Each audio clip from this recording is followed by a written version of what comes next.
आज जो है हम लोग हिस्ट्री पढ़ेंगे।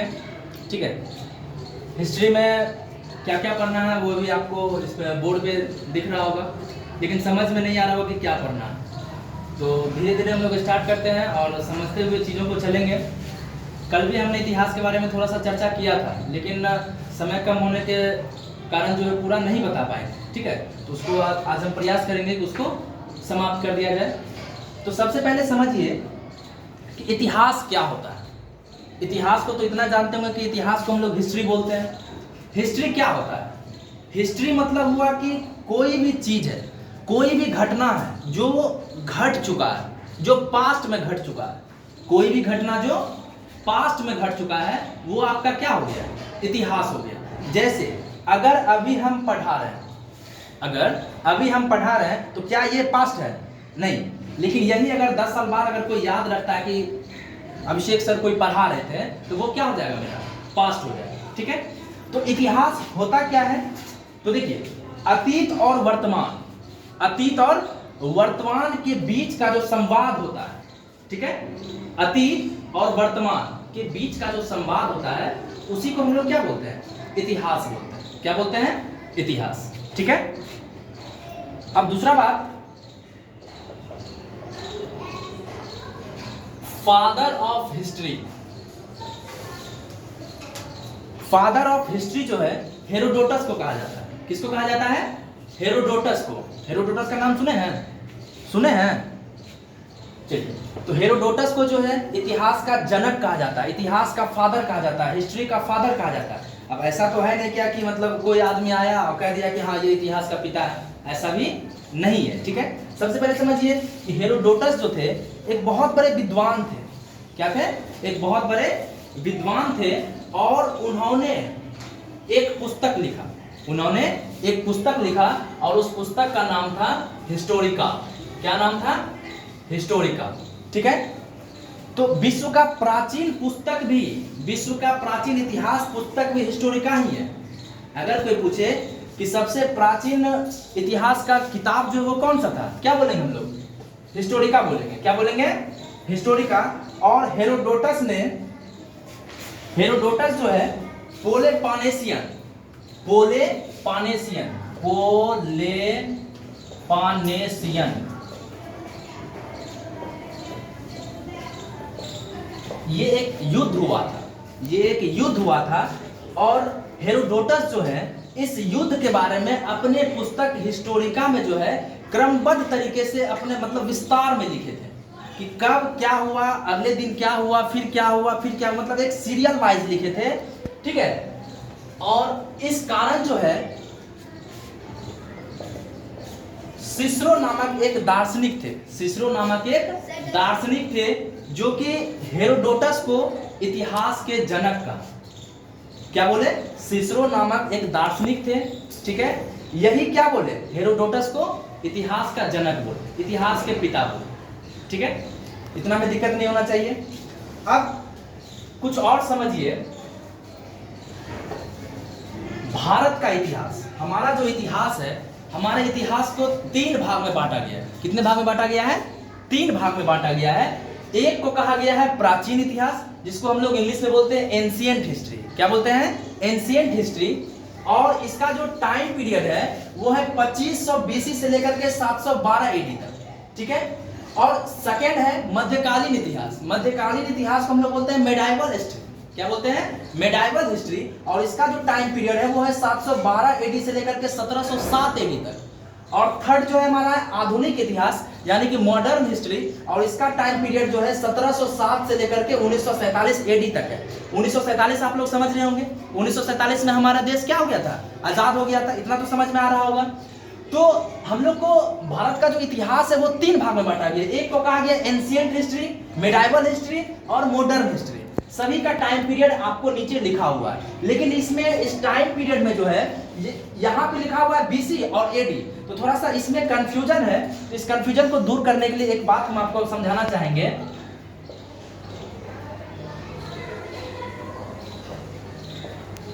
ईसा मसीह का नाम सुने हैं?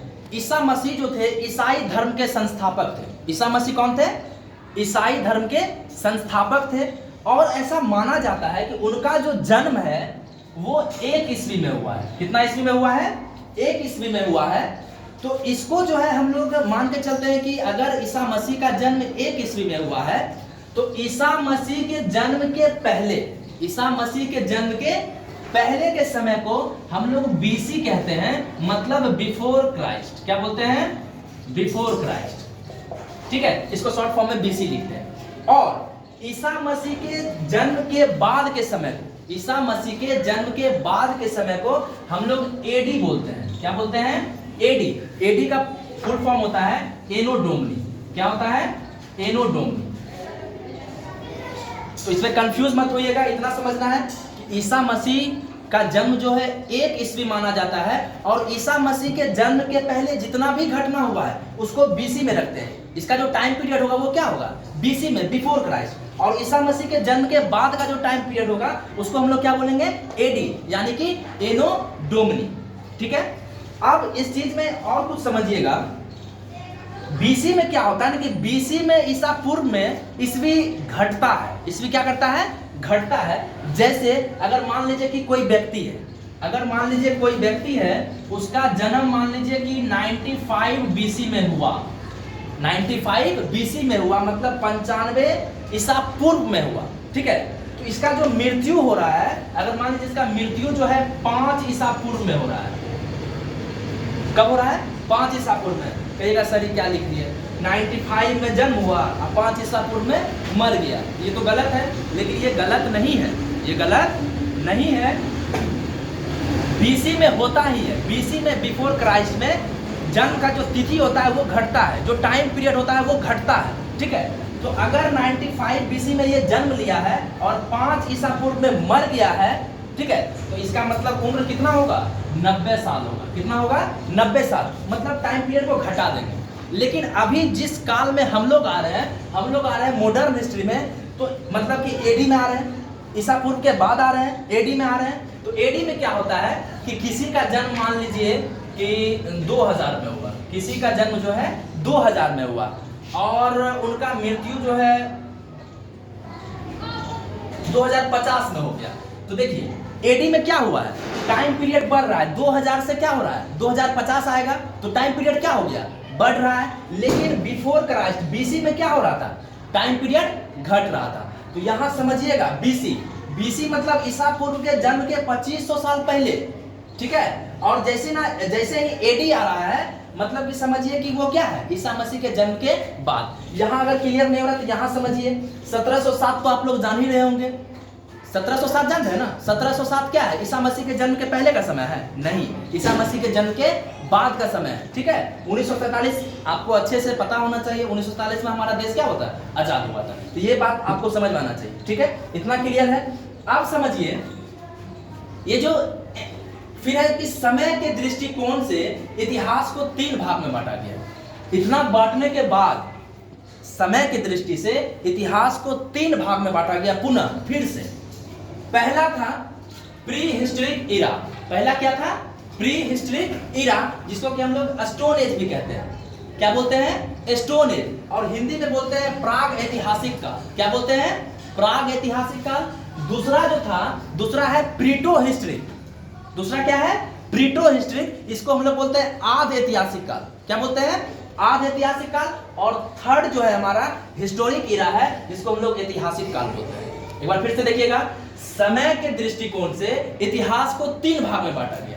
एक को कहा गया है प्री हिस्टोरिक इरा, जिसको कि हम लोग स्टोन एज बोलते हैं। स्टोन एज को हिंदी में आप लोग पाषाण युग बोल सकते हैं। पाषाण समझते हैं? पत्थर वाला युग। ठीक है। प्रीटो हिस्ट्री को बोलते हैं आध ऐतिहासिक काल और हिस्टोरिक को बोलते हैं ऐतिहासिक इरा। ये सबका भी टाइम पीरियड रहा है। ठीक है, तो प्री हिस्टोरिक इरा जो है इसका टाइम पीरियड रहा है 35,000 से लेकर के 2500 बीसी, 35,000 से लेकर के 2500 बीसी तक। और प्रीटो हिस्टोरिक इरा का जो टाइम पीरियड रहा है वो रहा है 2500 बीसी से 1500 बीसी तक। और हिस्टोरिक इरा का जो टाइम पीरियड रहा है वो रहा है 1500 से लेकर के 650 एडी तक। देखिए 650 एडी आ गया ना, 1500 से घट करके 1 पे आया होगा, 1 से बढ़ा तब ना 650 गया। अब यहाँ पे देखिए यहाँ पे देखिए प्राचीन इतिहास जो था, एंशिएंट हिस्ट्री, यहाँ पे देखिए 712 एडी लिखा हुआ है। मतलब ये काल जब खत्म हुआ था, ये हिस्टोरिक इरा जब यहाँ पे खत्म हो गया था, ये प्रीटो हिस्ट्री, प्री हिस्ट्रिक, ये सब खत्म हो गया था, तब जाकर के ये मेडाइवल और मॉडर्न आया। ठीक है, और टाइम पीरियड इसका हो गया। अब इसके बाद देखिए जो प्री हिस्टोरिक इरा था, कौन था?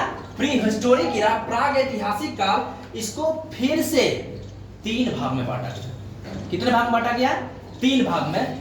प्राग ऐतिहासिक याद नहीं रहता है तो आप स्टोन एज याद रखिए। ठीक है, स्टोन एज मतलब पत्थर का जो युग था, पाषाण युग। ठीक है, पाषाण युग को फिर 3 भाग में बांटा गया है। लेकिन उससे पहले हम लोग थोड़ा बहुत इसके बारे में डिस्कस कर लेते हैं। प्राग ऐतिहासिक काल का तो टाइम पीरियड बता दिए, लेकिन प्राग ऐतिहासिक काल का जो टाइम पीरियड है वो निर्धारण कैसे हुआ? कोई भगवान तो आए नहीं क्या कि मतलब बता दिए कि इतना टाइम पीरियड से इतना मतलब इतना टाइम से इतना इसका काल रहा? ऐसा भी नहीं है। 2 टर्म समझाएंगे, उसको अच्छे से समझिएगा। एक स्रोत समझते हैं, स्रोत मतलब माध्यम, स्रोत मतलब माध्यम। एक होता है पुरातात्विक स्रोत, एक क्या होता है?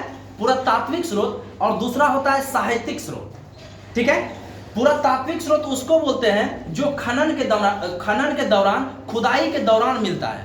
ठीक है, और साहित्यिक स्रोत उसको बोलते हैं जो आपको लिटरेचर बोलते हैं, लिटरेचर मतलब लिखा हुआ उसका प्रमाण होना चाहिए।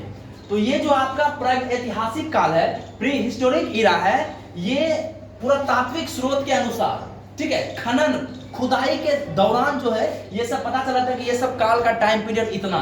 ठीक है, फिर प्रीटो हिस्टोरिक इरा जो है, इसका जो टाइम पीरियड 2500 से 1500 है, इसका जो विवरण है, इसमें आदि ऐतिहासिक काल में जो है लिखित प्रमाण था। मतलब इसका क्या हुआ? इसका सोर्स क्या हुआ?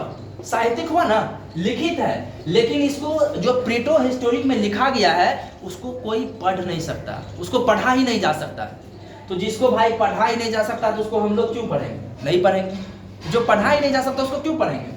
फिर हिस्टोरिक इरा जो है, इसमें जो विवरण मिलता है, इसके बारे में जो पता चलता है, इसका स्रोत पुरातात्विक मतलब क्या? खुदाई के दौरान जो पता चला। असाहित्यिक मतलब क्या? इसका लिखित प्रमाण भी है। तो इसको हम लोग को पढ़ना पड़ेगा। उससे पहले प्रीटो हिस्टोरिक इरा को देख लीजिए। प्रीटो हिस्टोरिक इरा का पता कैसे चला? तो पुरातात्विक स्रोत से। किससे पता चला? पुरातात्विक स्रोत से, मतलब खुदाई के दौरान।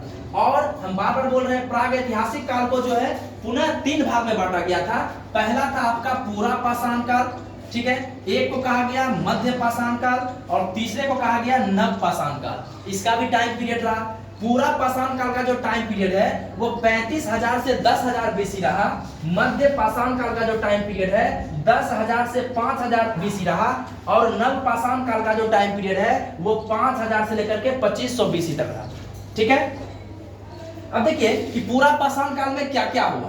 पूरा पाषाण काल जो था, पाषाण काल समझ रहे ना, स्टोन एज, बार बार बोल रहे हैं। पूरा पाषाण काल में ही आग का खोज हुआ था। पूरा पाषाण काल में ही आग का खोज हुआ था। और उस समय का मुख्य व्यवसाय जो था शिकार था। क्या था? शिकार था। शिकार करके उस समय के लोग जो है क्या करते थे? खाना पीना सब खाते थे। ठीक है, अब आइए मध्य पाषाण काल में। इसी समय से, मध्य पाषाण काल से ही पशु पालने का प्रक्रिया शुरू हुआ। ठीक है, पशुपालन जो है मध्य पाषाण काल से शुरू हुआ। और सबसे पहला पालतू पशु जो था वो कुत्ता था। कौन सा था? कुत्ता। ठीक है, पत्थर से औजार, जितना भी औजार पत्थर के अब बनते हैं वो शुरुआत कब हुआ था? मध्य पाषाण काल में। कब हुआ था? मध्य पाषाण काल में। जितना भी पत्थर से बना औजार था वो शुरुआत हुआ था मध्य पाषाण काल में। और चित्रकला समझते हैं, जो पत्थर पे बनाया हुआ फिगर होता है उसको चित्रकला बोलते हैं। और चित्रकला का भी प्रमाण मिला है। कहां से मिला है? तो भीमबेटका से। भीमबेटका एक जगह है जो कि मध्य प्रदेश में है। भीमबेटका क्या है? एक जगह है जो कि कहां है? मध्य प्रदेश में है। वहां से चित्रकला मिला है, मतलब कि पत्थर पे बनाया हुआ पिक्चर मिला है, फोटो मिला है। ठीक है, और कह रहा है कि पाषाणकालीन औजार का सबसे पहले जो खोज किए थे उनका नाम था रॉबर्ट ब्रूस। क्या नाम था? Robert Bruce. ये सब क्वेश्चन पूछेगा तो ऑब्जेक्टिव टाइप है, ये सबको ध्यान रखिएगा, याद रखिएगा। ठीक है, अगर कोई पूछेगा कि पूरा मध्य पाषाण कालीन में जो पाषाण कालीन औजार है, ठीक है, जो पत्थर से बना औजार है, उसका सबसे पहले खोज कौन किया? तो क्या बोलेंगे हम लोग? रॉबर्ट ब्रूस बोलेंगे। क्या बोलेंगे? रॉबर्ट ब्रूस, ठीक है। अब चलिए नेक्स्ट आते हैं नवपाषाण काल। नवपाषाण काल में क्या हुआ था? तो इस समय यहाँ पे देखिए, यहाँ पे पशुपालन था, ठीक है, यहाँ पे शिकार था, लेकिन जैसे ही नवपाषाण काल आया, यहाँ पे जो है लोग खेती करना शुरू कर दिया। कृषि जो है, कृषि का जो जन्म है वो नवपाषाण काल में आया है। खेती यहीं से होना शुरू हुआ, ठीक है। और पहिया का जो खोज है वो नवपाषाण काल में ही हुआ। ये सब पूछता है कि आग का खोज कब हुआ? तो क्या बोलेंगे? पूरा पाषाण काल में। फिर बोलेगा क्या कि पशुपालन कब से शुरू हुआ था? तो मध्य पाषाण काल से, ठीक है। और कह रहा है कि ये पहिया का खोज कब हुआ? तो क्या बोलेंगे? नवपाषाण काल में, ठीक है। उसके बाद अब यहां से देखिए, जब कृषि करना शुरू कर दिया, खेती करना शुरू कर दिया, तो खेत में ही ना होता है ये गेहूं जौ। गेहूं जौ सब जान रहे हैं ना? गेहूं, अरे रोटी जो खाते हैं आप लोग, तो फसल में गेहूं जो है उस समय इसको जब मतलब कि खोजा गया, पूरा तात्विक स्रोत से ही मिला ये सब चीज। तो ये मेहरगढ़ से मिला। कहां से मिला? मेहरगढ़ से, जो अभी के बलूचिस्तान में है। जो कहां है? बलूचिस्तान में। बलूचिस्तान पाकिस्तान में पड़ता है, ठीक है। और चावल भी मिला था उस समय। कब? नवपाषाण काल में। चावल जो है नवपाषाण काल में मिला था, और वो मिला था कोल्डी हवा से। चावल कहां से मिला था? कोल्डी हवा से। और ये कोल्डी हवा कहां है? अभी के उत्तर प्रदेश में, ठीक है। उसके बाद औजार को पॉलिश भी किया जाने लगा। अभी का देखते होंगे कि जो पत्थर का औजार बनता है उसको लोग पॉलिश करता है ना, ये आज के समय का नहीं है, ये नवपाषाण काल में ही औजार को पॉलिश किया जाने लगा था, ठीक है। तो ये पूरा आपका क्या हो गया? प्री हिस्टोरिक इरा खत्म हो गया, ठीक है। इसके बारे में पूरा तात्विक स्रोत ही है, मतलब कि खनन के दौरान ही मिला।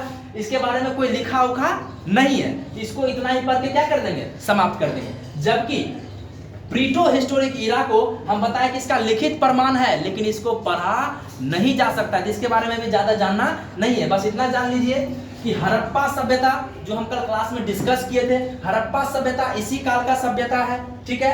और जैसे ही हड़प्पा सभ्यता खत्म हुआ था, हड़प्पा सभ्यता के खत्म होने के बाद वैदिक सभ्यता का आगमन हुआ था, शुरुआत हुआ था। हड़प्पा सभ्यता के खत्म होने के बाद वैदिक सभ्यता आया था, ठीक है।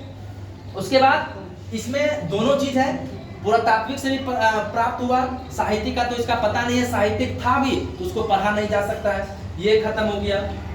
अब एक चीज और याद रखिएगा, जो प्रथम औजार था, जो लोहा का जो प्रथम औजार था वो कुल्हाड़ी था। वो क्या था? कुल्हाड़ी था। और कुल्हाड़ी किसका बना हुआ था? तांबा का। तो अगर कोई पूछे कि प्रथम धातु कौन सा था, तो क्या बोलेंगे हम लोग? तांबा। क्या बोलेंगे? तांबा। चलिए, तो प्री हिस्टोरिक इरा भी समाप्त हो गया। अब आइए हिस्टोरिक इरा यानी कि ऐतिहासिक काल में। ऐतिहासिक काल का टाइम पीरियड 1500 बीसी से 650 एडी रहा है। इसका विवरण जो है, इसके बारे में हम लोग को जानकारी जो है पूरा तात्विक भी है और साहित्यिक भी है। मतलब खनन के दौरान भी मिला, और साहित्यिक मतलब इसका लिखा हुआ भी प्रमाण है। ये दोनों का लिखा, इसका आदि ऐतिहासिक का लिखा हुआ था, लेकिन उसको पढ़ नहीं सकते थे, इसीलिए इसके बारे में ज्यादा नहीं पढ़ेंगे हम लोग। लेकिन ये जो है हिस्टोरिक इरा जो है, इसका पूरा तात्विक स्रोत भी है और साहित्यिक स्रोत भी है। इसको पढ़ना हम लोग को जरूरी है। जब हम ये पढ़ाएंगे, ठीक है, आज तो आपका पहला क्लास है, जब हम इसको पढ़ाएंगे तो जब ये हिस्टोरिक इरा आएगा, जब ये खत्म होगा, तो आपको अंतिम हिंदू शासक हर्षवर्धन के बारे में जानकारी मिलेगा। क्या मिलेगा? अंतिम हिंदू शासक हर्षवर्धन के बारे में जानकारी मिलेगा, ठीक है, जो कि 647 एडी में इनका मौत हो गया था। और इसी काल में महावीर बुद्ध के बारे में, ये सब के बारे में हम लोग इसी काल में पढ़ते हैं, ठीक है। इसके बाद जो है अब हम लोग किसके बारे में पढ़ेंगे? हड़प्पा सभ्यता के बारे में पढ़ेंगे। इसके बारे में पढ़ेंगे हड़प्पा सभ्यता के बारे में, ठीक है।